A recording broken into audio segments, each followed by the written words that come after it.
రామ్ నారాయణ్ అంటే ఎవరో director, Laila movie తీసిన డైరెక్టర్. ఆయన ఇదివరకు ఏం సినిమాలు తీశారు నాకు తెలియదు. ఆయన సూట్గా ఒక క్వశ్చన్ అడుగుదాం అనుకుంటున్నా, ఆయన ఈ వీడియో చూస్తే కనుక ఒకవేళ ఇన్ కేస్. ఏం పాపం చేసాం సార్ మేము? ఎందుకు ఇట్లా టార్చర్ పెట్టారు మమ్మల్ని థియేటర్లో? టార్చరే, మీ మూవీ చాలా పెద్ద టార్చర్.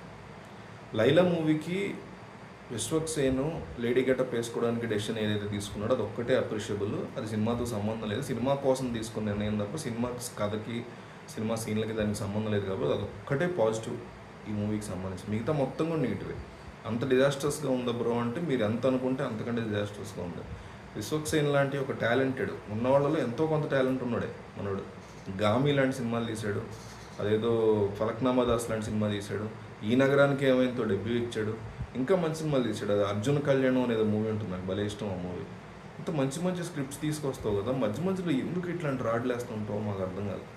ఈ మూవీ డెఫినెట్లీ రాడ్ అనే పదానికి పర్ఫెక్ట్ ఎగ్జాంపుల్ లాగా ఉంది.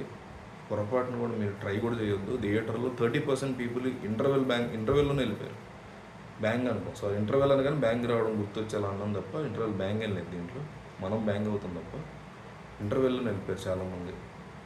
సినిమాకు ఒక స్టోరీ లేదు, పాయింట్ లేదు, ఎందుకు అట్లా మేడం గెటప్ వేస్తున్నాడు తెలియదు. బామనే సత్యభామనేలో కమల్ హాసన్ లాగా, మేడం సినిమాలో రాయన్ ప్రసాద్ లాగా అంత మంచి గెటప్ వేసుకుంటే అప్రిషియేట్ చేయాలనిపించింది. కానీ సినిమాలో పాయింట్ లేదు, ప్లాట్ లేదు, ఎందుకు ఇట్లా వేస్తున్నాడు తెలియదు. ఒక భోజ్పూరి మూవీ, అందులో ఒక చీప్ భోజ్పూరి మూవీ చూస్తే ఎట్లా అనిపిస్తుందో అట్లా అనిపించింది. అసలు కథ కానీ ఒక ఇంట్రెస్ట్ కానీ సినిమా పట్టు ఒక మ్యూజిక్ కానీ ఏమీ లేదు.